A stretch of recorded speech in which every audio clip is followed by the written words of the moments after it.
महाभारत के बारे में बहुत कुछ हम जानते हैं, लेकिन कुछ ऐसी भी बातें हैं जो बहुत कम लोगों को पता है। ऐसी ही एक घटना जिसके बारे में हमें पता नहीं है, वो है सूर्यपुत्र कर्ण और महाबली बर्बरिक के बीच घटित हुआ भयंकर युद्ध। कर्ण और बर्बरिक दोनों ही इतने शक्तिशाली थे कि उनके शक्ति के आगे देवता भी सर झुकाने के लिए मजबूर हो जाते थे। सूर्यपुत्र कर्ण के कवच कुंडल को किसी भी अस्त्र से भेदा नहीं जा सकता था, इसलिए कवच कुंडल के साथ कर्ण को युद्ध में परास्त करना असंभव था। इसके अलावा कर्ण के पास भगवान परशुराम का विजय धनुष था, जिसे धारण करने के बाद कर्ण को परास्त करना नामुमकिन था। दूसरी ओर बर्बरिक के पास ऐसे 3 दिव्य बाण थे जिसके सहारे वो पल भर में किसी भी युद्ध को समाप्त कर सकते थे।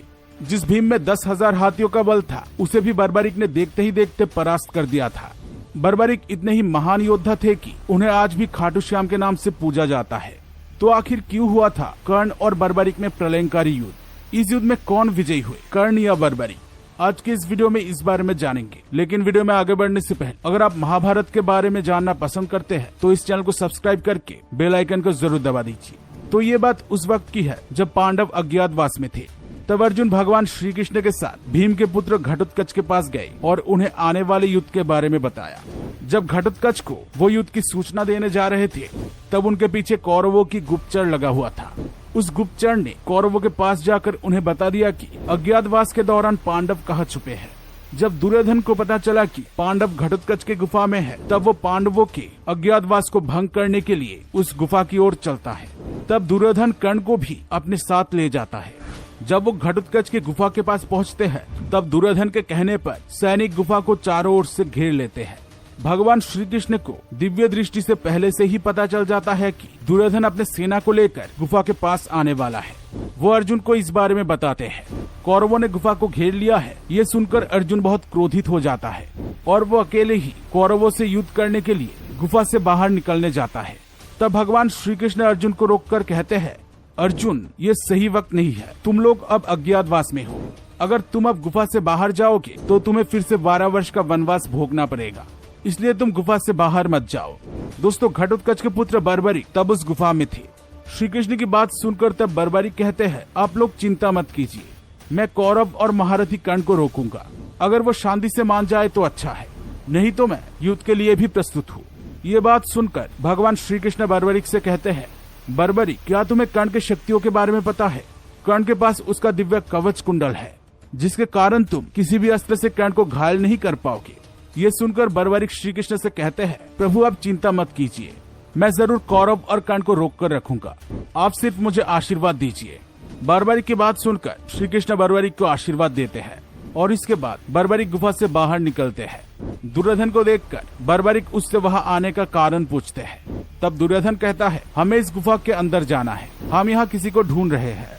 तब बर्बरिक कहते हैं, मैं आपको गुफा के भीतर जाने का अनुमति नहीं दे सकता, इसलिए आप मुझे क्षमा कीजिए। बर्बरिक की बात सुनकर दुर्योधन बहुत क्रोधित हो जाता है।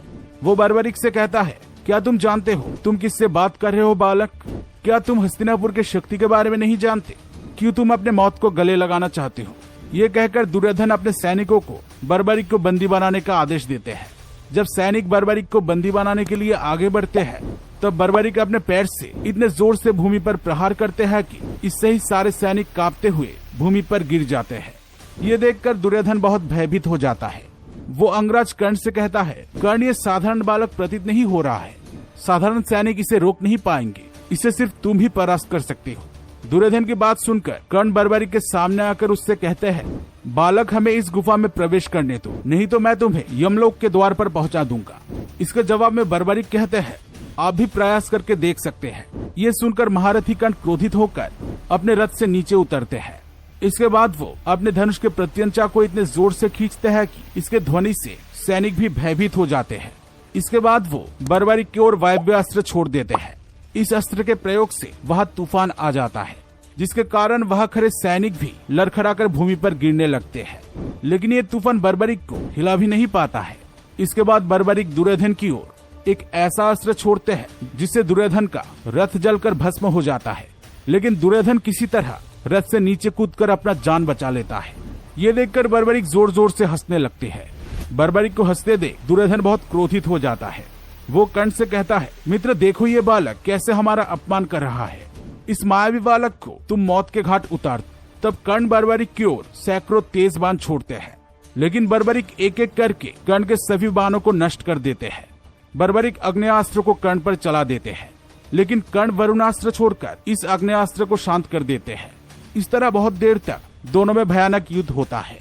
इस दौरान दोनों ही एक दूसरे पर एक से बढ़कर एक भयंकर दिव्यास्त्र चला रहे थे और एक दूसरे के अस्त्र को नष्ट करते जा रहे थे। इसके बाद बर्बरिक दुर्योधन की ओर बाण चलाने लगता है, लेकिन कर्ण उन बाणों को नष्ट करके दुर्योधन की प्राण बचा लेता है। तब बर्बरिक कर्ण से कहते हैं, अंगराज, अब आप इस अस्त्र को रोक कर दिखाइए। इस बाण को किसी भी अस्त्र से रोका नहीं जा सकता। ये कहकर बर्बरिक दुर्योधन पर अपना दिव्य बाण छोड़ देते हैं। तब कर्ण भी अपने दिव्यास्त्र से उस दिव्य बाण को रोकने की कोशिश करते हैं, लेकिन वो इसे रोक नहीं पाते हैं और वो बाण दुर्योधन की ओर बढ़ने लगता है। तब दुर्योधन को बचाने के लिए कर्ण दुर्योधन के सामने आकर खड़े हो जाते हैं। वो दिव्य बाण कर्ण के दिव्य कवच और कुंडल से टकराकर नष्ट हो जाता है। ये देखकर बर्बरिक आश्चर्यचकित हो जाते हैं। वो सोचते हैं, इस दिव्य बाण को तो सिर्फ देवराज इंद्र